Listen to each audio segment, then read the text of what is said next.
story time is going to be about how I knew my boyfriend was going to die before he died. And also to go with your gut feeling. And also stay away from people fighting demons. Dang. So why when I looked this address up, the picture was smeared on Google Maps? So y'all... Please, I don't have any time for any gossip now. Eh? Yes. Do something with it. It's just money coming to me easily. Money coming in and needing me. Money coming in repeatedly. Money coming, it's just money coming. It's just money coming to me frequently. Money coming in to be with me. Money coming in secretly.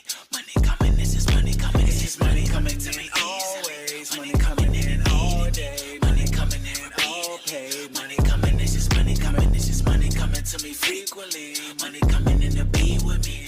So this nigga must think I'm dumb and a naive kind of bitch. So I met this dude at Walmart and we was having a real good conversation. So we was talking over the phone or whatever, and this dude was telling me about how he had owned his business and he was starting something for kids. So basically they was gonna be doing like dirt bikes and whatever. So he had shown me the website and I looked on the website and I don't know, something was kind of throwing me off because he said that he had owned the website and I didn't see his name nowhere on the website. So we was talking or whatever and he was telling me about his business partner. And he was like, oh, me and my business partner was looking at your YouTube page. We was looking up your stuff and, you know, we was deciding on whether or not we wanted you to be a part of our company or whatever.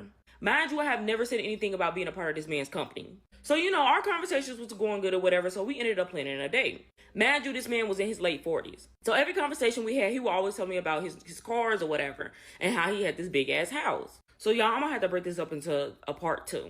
So he was always talking about this money that he had or whatever. And then he was talking about how he was gonna buy the land that he was gonna use to open up his business. Days had went past and he was telling me how he was having problems with trying to close a deal on the land that he was trying to own. He was also telling me about all the dirt bikes that he had, and then he said that there was like a trail or something like that in the back where they was gonna be able to do, you know, they was gonna be able to ride the dirt bikes. So then he was like, oh, it's a wooded area over there or whatnot, and he was like, oh yeah, you know, we gotta go and we gotta fix this land up. So he was like, oh, I want you to meet me over here so I can show you what the land look like. So I was telling him, I'm like, hey, can you just send me pictures, show me what you got going on, just, you know, because I'm not really ready to meet up with you. And he was like, oh, you know, I would, but it's just different if I was able to show you in person. So then, y'all, we ended up scheduling to go on our date or whatever. Mind you, this day, it was raining, and I'm like, damn, I'm not really feeling it, so I'm really not trying to go. So before I had canceled, he was like, oh, I want you to look up this address and meet me here before we go on this date. So why when I looked this address up, the picture was smeared on Google Maps. So y'all, I ended up canceling the date. Tell me why I took my ass over there and I drove around to go see what the location looked like, because he was persistent with trying to get me to go there. Bro, bitch, tell me why I get there, right? Why is there an abandoned house over there? Not only that, it was an abandoned car that was sitting right next to the house. So y'all, then you tell me why I looked at the land, right? There was a big ass ditch in the middle of the land.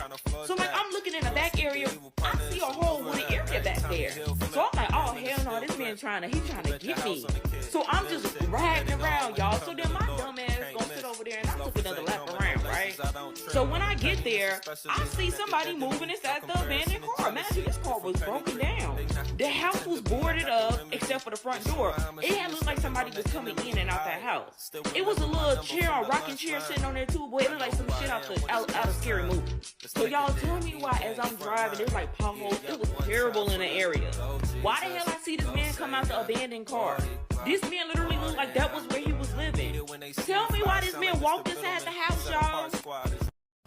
Okay, hey, so just in case YouTube did not allow that part to play because of the music in the background, because of copyright, the girls went ahead to say that she ended up not going on the date with the man. She basically just drove there by herself at a later time, and she saw that it was an abandoned house there, and then there was an abandoned car, a very broke down car. But what she realized was there was a ditch right outside of that abandoned house, and there was someone moving in that abandoned car, so as if there's someone living in the car. And she was just basically standing, you know, sitting in her car watching what's happening. And the man that invited her there got out of the abandoned car, went into the abandoned house as if he was living in that car, and then went inside that house, which is an abandoned house. So I think she ended up coming across a homosexual. As soon as she said Walmart, I was like, oh Lord, there you go. And there's nothing wrong with meeting people at Walmart. Just I got married in 2014, and at the time I had my hair salon business. Everything in my life was seemingly going so well. I didn't know that I had bipolar disorder at that point, and I was very social. I had a lot of friends. I was always being invited to bachelorette parties, baby showers, weddings, all the things. I was very booked and busy with my hair salon. I was doing CrossFit 5 days a week. I was in really, really good shape and really enjoyed Olympic lifting and things of that nature. And I did have like different friends from different areas of my life. Like I worked at a coffee stand, so I had like my coffee stand friends. I had like people that are like OG hair clients that I've been doing their hair for very many years, like those people, my childhood best friends, my high school best friends. And so when I got married and had my bachelorette party, all these women came together to celebrate me and my bachelorette party. And at my bachelorette party, it was really unfortunate because my best friend, who's still my best friend, she was my maid of honor. She booked a house and booked these like Jeeps to take us on like a wine tour on Lake Chelan, which is like a beautiful location in Washington State. And the first night I got food poisoning. I don't exactly know what happened, but like I was puking my guts up all night at my bachelorette party. And the next day I was so sick that like I couldn't go anywhere but my bed. And a lot of the women that I had invited to my bachelorette party, like I said, it was women from like different areas of my life. And I just had a really bad gut feeling about some of these women, that they weren't my true friends. Like I couldn't really put my finger on it, but I had this weird feeling. And none of these women had ever like met each other or hung out with each other. And so basically I was stuck at the house, and you know, I wanted all of them. They had already paid for the house and the wine tour, so I wanted them to continue to like go on and like enjoy that, but I felt like they were being really insensitive. Like, you know, I'm sick in bed, it's my bachelorette party, and they're like posting all over social media, they're commenting on all each other's comments and taking all these pictures, becoming best friends. And again, I didn't know I had bipolar at this time. I was 27 at the time, and I was diagnosed at 30. So, but I remember feeling suicidal laying in that bed and watching social media and watching everyone kind of like, it felt like they're rubbing it in my face that they're having so much fun at my bachelorette party while I'm sick. And, they got back and they were just like getting really wasted and being really loud, which like I get it, it's a bachelorette party, but like I was just so sick, and I just was like, I really have a bad feeling that these women are not my friends. And I did want to, my gut feeling was telling me to like disinvite all of them from my wedding, but I'm like, my wedding is like in a couple weeks, and like I just kind of brushed it under the rug. And at my wedding, it seemed like some of these women, particularly my coffee stand friends and my these other friends of mine that I've known since high school, those women seemed to like really bond at my bachelorette party, and then they seemed to really bond at my wedding. Like they were taking selfies, and like, you know, I even like went on Facebook and saw that like one of them commented on the other one's page and was like, let's all go to like happy hour soon, like blah blah blah blah. And like they obviously didn't invite me, and so I just automatically felt that sick feeling of like, I introduced all of you guys and now you're like getting happy hour and like not including me. Like it made me feel like jealous and territorial of like, what the fuck? Like, where's the loyalty? Like, you guys are all just gonna go off and ride into the sunset and hang out with each other and like leave me behind. And turns out my gut feeling was 100% like right, because once I started going through my mental health issues, all of these women turned on me. And I was so hurt by this for so many years, because like I said, I introduced them. And this one particular friend, who I made a video about her before, but like she was just dating this loser. and he would cheat on her, and then she would complain to me, and I would be like patient and understanding, and then she did that several times, and then I lost my patience with her, and I'm just like, this is getting dumb. Like, he's cheated on you like 5 times, like, and you're still going back to him. Like, I love you and I care about you, and like, you deserve better than this. Like, why are you doing this? And when I gave it to her straight, she was apparently too much of a pussy to handle it, because that made her basically like ice me out as a friend, and simultaneously she's trying to kick it with these other women that she met through me. So that like extra was like a stab to my heart, that like, I've been here for you. You don't know my other friends that you're just meeting. I've been your friend. I've listened to you. I've been patient with you. And the one time I'm actually truly being a good friend and giving it to you straight that your behavior is not good and that you deserve better, like, that literally made her be pretty much done with me. And so then I'm on social media and I'm mad at my other friends that I've known for a long time, of like, you know, that this coffee stand friend is like hurting me and just like treating me like garbage because I told her that her boyfriend sucks. And so then that friend started like hanging out with that group, and then they would do stuff without me, and I would see it on social media, and it was just like so hurtful that like they all were just kind of like bonding with each other and icing me out. And it was very, very hurtful. And then as time went on and I got really sick with my mental health at 30, so 3 years later, this had been going on. And a lot of those women who I thought were true friends were, you know, the biggest ones talking shit about me, rooting against me, not checking in on me, not reaching out to me. And along with everything else that I was dealing with after my manic episodes, I was also dealing with feeling so betrayed by friendships and feeling like I'm literally going through the worst thing I've ever experienced, and none of them were like there for me. And then fast forward to 2018, when I did end up like going to treatment and getting help. And then I came back and I was starting to get well. And some of those women reached out to me at that point and were like, oh, like, we're so proud of you, like, yada, yada. And it really rubbed me the wrong way, because I'm like, no, it doesn't work like that. You don't get a fucking shit on me when I'm in my worst space of my life and absolutely shit on me, talk shit about me.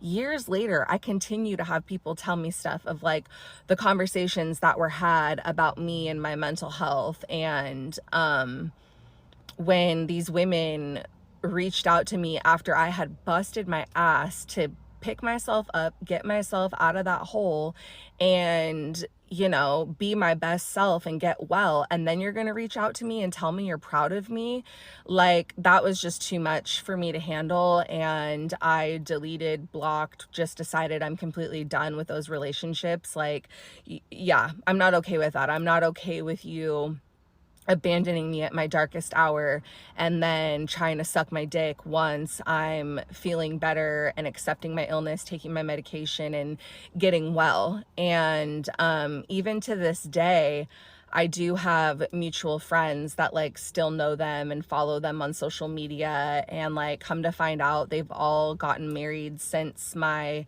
manic episodes in 2017 and 2018. They all were bridesmaids in each other's weddings. They all to this day still hang out all the time with all their husbands, and it's like this huge group of them that all met because of me and my wedding and my bachelorette party. And then they all just like became BFFs forever, and I got like left behind and shafted. And it doesn't bother me anymore, and honestly, good riddance, because like I've gained so many more amazing relationships because those relationships left my life. And I've created this one friendship with one of my best friends, and her and I bonded so much, and I wouldn't have been able to be her best friend and her be my best friend had I still been blinded by all those fake relationships. So all in all, it's like, thank you for showing your true colors so that I could find my tribe and my people.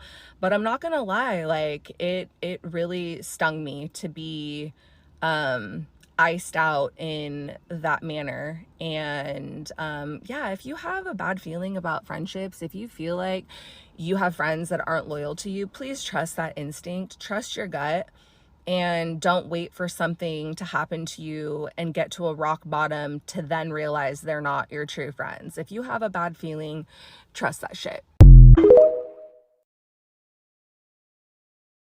Tell me your craziest story about intuition and how it ended up being true. I want to be freaked out. I want to hear these craziest story. So when I was 20 years old, like a couple of months before I turned 21, in February, I moved to these islands, the San Juan Islands, Orcas Islands in Washington. And for my 21st birthday, I had this idea to have like a family girls trip and have like all my aunts, my grandmas, my mom, my sister, and this whole shebang go to Vegas. And the whole time before this whole entire trip leading up, I had the worst gut feeling. Like my whole body, everything, I was just like, I just don't want to go. I don't want to do this. I don't want to handle this. This just seems like a lot. And I remember I was like living on the same property as like one of my girlfriends. And I was talking to her about this, like, I just like really don't want to go. I go on this trip. I go to Vegas. I spend a few days there. It's like fun. It's dandy. It's whatever. And then on the way home, I was dating this guy. We were best friends forever. We finally decided to date. And I landed at the airport, drove back home to like my home before I had moved. And then when he got off work, we were going to drive up to the island and catch the ferry and go back onto the island. And he was going to stay the weekend there with me. So he drives up to the little town I was staying in, picks me up, and then we stop and get gas, and then we drive up to the ferry. But it's May 5th, so we stop at a Mexican restaurant, we get some drinks, whatever. It's late and we're almost gonna miss this ferry, and so we're on this road driving to Anacortes to go catch this ferry, and we literally got hit head on by a drunk driver, and he actually passed away in the accident. I survived. I was wearing my seatbelt, but I had to spend 4 days in the hospital. He unfortunately did not survive. But my point being is that this whole time for like weeks leading up to this trip, I was like, I have the worst feeling. Like, I just don't want to go. And like, what's so crazy is that I literally think about that all the time. Every single day, I'm like, man, imagine, like, I wonder what would have happened had I just not gone and we had not been like driving back up. So anyway, long story short, it's been a long 7 years. However, I never actually moved back onto the island. After that, I had to like move back home, back in with my parents, and I had some, healing to do physically as well mentally. But yeah, that was probably the craziest like intuition, where I just knew something wrong was gonna happen. I just had like such a bad gut feeling, and I should have listened to it, and I do listen to myself now. But yeah, that was the craziest story that's ever happened. This is not my usual content. This is a little bit longer, but if this helps to protect you, trust me, that's what I hope it does, because I just felt extremely uncomfortable in this situation, and I am so glad I listened to myself. So we just moved into a new place, and we need to finish setting up stuff, including our internet. And one of the things I always say is I do not like being in the house by myself when a man is coming to do something. I will have my husband, a friend, somebody there, sometimes something on me, but I'm protecting myself because I don't know about these people nowadays. Side note, I accidentally let a stranger in my house one time. I never made that mistake again. That's a video for a different day. So anyways, I pull up to the house, and as I pull up, I see this like 2000, maybe early 2010s Tahoe pull up. And I'm like, okay, I don't know who that is. And all they have on the top of their car, by the way, is a ladder, like an old faded ladder. So I get out of my car, and the guy gets out of his car. There's nothing marked on him showing that he belongs to any particular company. So I'm kind of like, what is he doing? So as I walk up, he says, hey, I'm with this company. I'm like, like what? He's like, I'm with this company. And I'm like, oh, okay. He's like, yeah, so like we can just go on in and I can start setting up the internet. I said, okay, do you mind showing me some paperwork real quick? And he's like, what? And I'm like, can you show me some paperwork that this is the correct house you're supposed to be at? Like I said, one time I let the wrong person into the house. That was a huge fluke, and it freaked me out. And the only reason we both caught it is because I looked at their paperwork. Anyways, so this guy is like, oh, I don't have any paperwork. And I was like, how do you not have any paperwork? He's like, I don't get any paperwork. I'm like, you don't have an email? You don't have something saying where to go right now? No, like a flat no. So then I start texting my husband, and I'm like, hold on.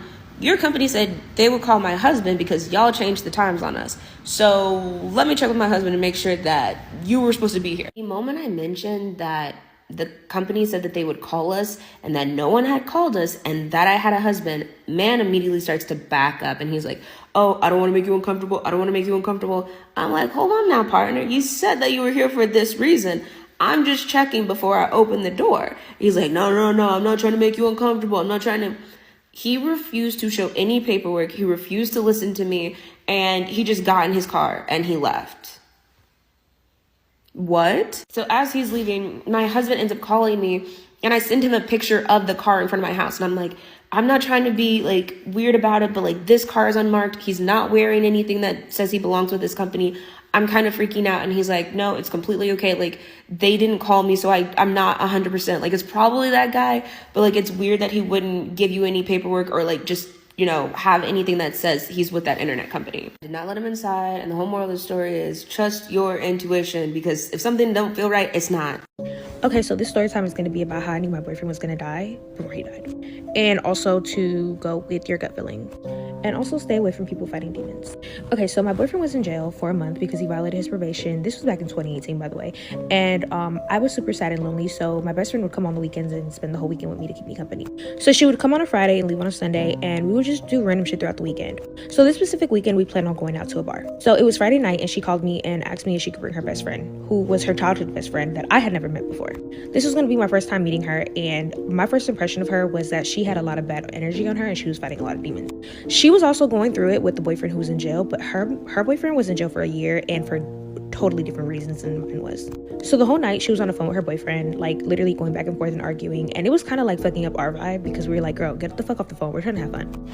So we started drinking, and then we ran out of alcohol, so we ended up going to the liquor store down the street to get some more. When we come back to my house, we can't get in my house. I don't know what's going on, but my door is like literally not opening. At this point in my mind, I'm thinking like something is in my home, and it's like something is trying to tell me not to go into my home because there's some bad energy in my home. So we're literally outside for 45 minutes trying to get in my house, and we can't. We had to break in through my bedroom window to get into my house. At this point, an hour has gone by, and we're like, damn, should we still go out? Because like maybe that was a whole sign, like something was stopping us from going out. But we just proceed to go out anyway because we're fucking young and stupid. So we call an Uber, and when the Uber guy gets here, he's already pissed off at us because we're taking so long to like get in the Uber, and he's ready to go. My best friend, she forgot her ID, so she had to go back in the house again to get her ID. At this point, this is something else that's slowing us up, but we still proceed to go because we're young enough. So the whole night, me, my best friend, and her boyfriend, we're having a great time. Her best friend, on the other hand, is literally on the phone with her man all night, crying and just like really just fucking up our vibe a little bit, but we're still trying to have fun. So we end up going to another spot, and they did not allow her best friend to get into the other spot because she was drunk. But she was like hysterically drunk because not only was she drinking, but she was also going through something emotional. So those two things combined together was like, no. So they didn't let us in the bar, so we ended up ordering an Uber to go back home. The Uber saw her best friend and said that she was too drunk to get in the car. So her best friend slaps him, and the police is called. At this point, her best friend gets arrested. Now, me, my best friend, and her boyfriend are looking at each other like, damn, we kind of like figured something bad was going to go wrong tonight because of all the prior events that were going on. So while all this is going on, I get a text message from my mom, and she's asking me what I'm doing tonight. And I told her that I was outside with my friends and that, you know, my best friend and her best friend were spending the night with me that weekend. And my mom proceeds to tell me to be careful who I have around my home. And I kind of laugh and brush her off, and I'm just like, okay, I'm Spanish, so I called her bruja, and I was just like, yeah, okay. So at this point, her friend is arrested, and me and my best friend, we go back to my house. The next day, we wake up to go out to eat. We're in my room getting dressed, and we hear a loud noise. So we both look at each other, we're freaking out. We end up walking to my living room, and we're trying to figure out where the noise came from because it kind of sounded like somebody had broken into my house. We don't see anything wrong, but then my best friend sees that there's a mirror that fell from above my TV that I had. It was like a decor mirror. So I pick it up, and I notice that it's cracked down the middle. It's not shattered, but it's cracked. So I instantly get on Google and I search what it means when a mirror falls and cracks down the middle. And sure enough, it says some scary shit. According to the Mayans, when a mirror falls from the wall and cracks down the middle, it means that somebody in that household is going to die. I instantly freaked out because my boyfriend, he rode motorcycles, and I was always scared that something was going to happen to him.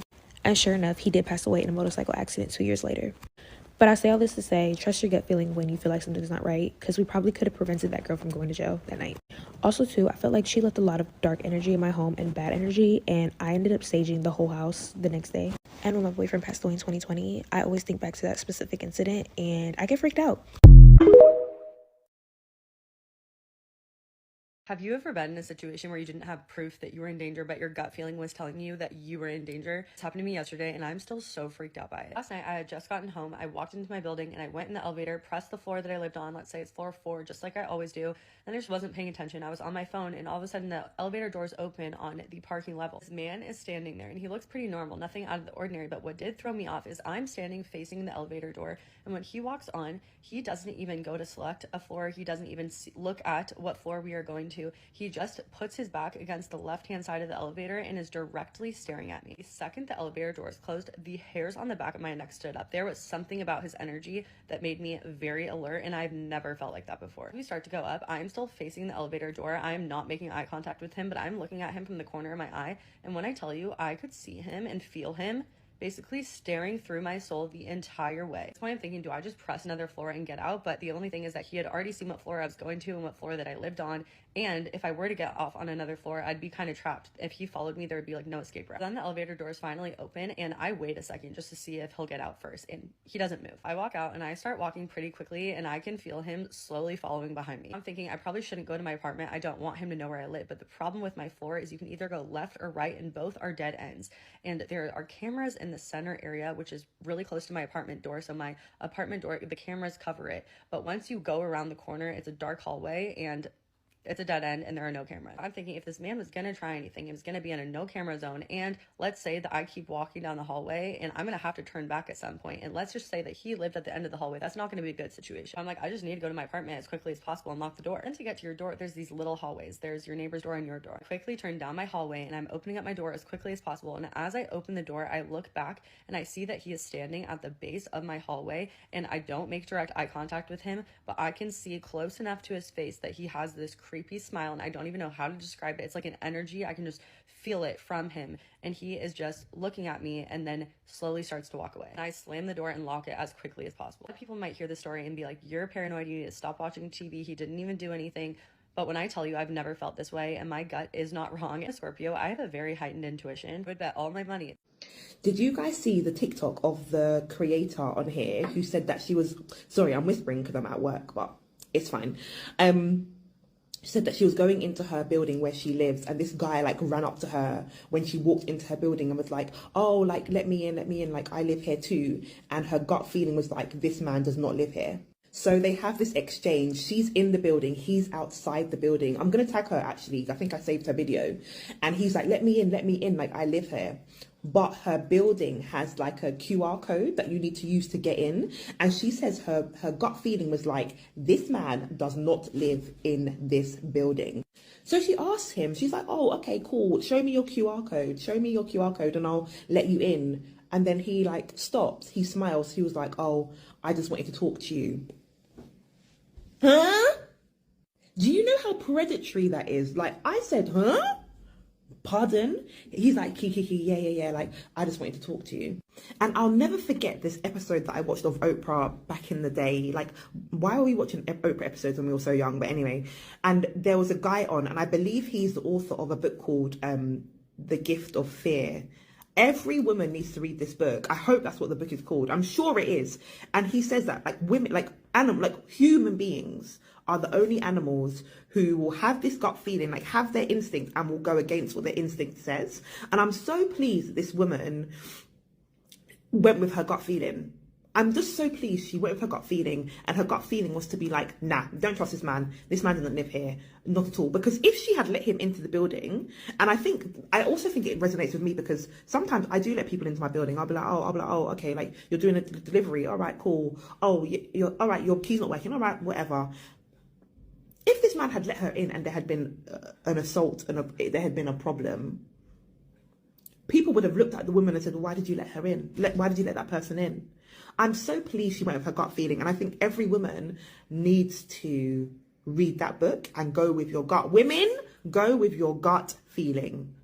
Here's a time that I listened to my gut when it came to my child, and I'm glad that I did, but honestly, why wouldn't I? Like, let's be for real.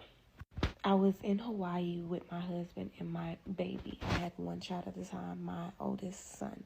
He was probably around 11 months, right? So obviously, like, he could walk, whatever, but we would hold him and whatnot. And we went to a luau. Now, this was for my birthday. So we got the luau. We, just got there. We sit down. There is this woman from Australia. She is a older white woman. And she's like, y'all are such a beautiful family. And I'm like, thank you. People say that to young families all the time. So it's not really a big deal, whatever. I said thank you and I kept it moving, right? Okay. So then they were serving food, right? So we had like pineapples, pineapple drinks, chicken, rice, all the things. We ran out of food, so my husband was like, yeah, so I'll go make some more plates for us. I'm like, okay, cool. I'll just sit here with the baby, right? All of a sudden, the lady's like, oh, I'll hold him while y'all go make y'all plates. Girl, mind you, this is a stranger. We have been like sitting next to each other for like maybe 15 minutes. Watch my baby while I'll go make a plate with my husband and I can't see you? What? Okay. So I tell her, no, that's fine. I'm just going to sit here and hold my baby while he go makes the plates. She's like, oh, okay, yeah, he's so beautiful. I would just watch him for y'all. I'm like, oh, okay, yeah, no, thank you. Okay.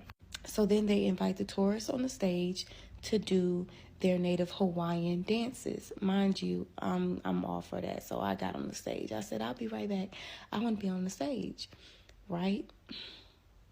And just so we clear, when I went on the stage, I left my baby with my husband, and he recorded me while I was on the stage. Okay, cool. Okay, so I come back from dancing on the stage. Everything goes good. I come back to my seat with my husband and my baby, and then we all get up, and it ends. So everyone's walking out.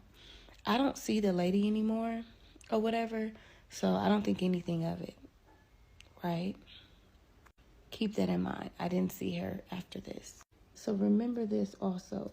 When my husband got up to get the food, she asked could she hold the baby. He had already been en route to the table, so he didn't hear her ask me that, okay? Right. So when we were walking out, I had forgot to tell him that she had asked to hold the baby because I just nipped it in the bud and told her no. And that was that. It wasn't nothing else to discuss. But I had forgot, but I was going to tell him when we left. Also, the entire luau, she was sitting next to me, so I really didn't care to talk about it, honestly. So as we're walking out, my husband goes, yeah, when you got on the stage to dance, she asked me if I wanted to go on stage with you so she could hold the baby for me. And I looked at her and I said, no, I'm fine. I'll hold my baby and I'll watch my wife on the stage dance. Y'all, I said, really? I said, what's so crazy is when you went to go get the food, she asked me, could she hold the baby while we both get the food? So here's my thing. If I told you no, that I was fine, I didn't need your help holding my baby, why would you then turn around and ask my husband the same exact question right after? Mind you, neither one of us knew that she asked us both this question. Come on now. So I'm like, oh yeah, she must be into something. She must be trying to take my baby. I don't know her. I don't know you from a can of paint. And then you don't know me. Why would you be so comfortable with asking me, can you hold my baby while I'm at a distance from you and my child? That don't make sense. You asked twice. Red flag. To me, she could have been someone trying to steal my baby. She could have been into trafficking children. It happens. And that was the time I trusted my gut when it came to my child. Do not play with me. I don't play games when it comes to my baby. I don't even trust people I know. Okay? You think I'm gonna trust you? Be for real. Yeah.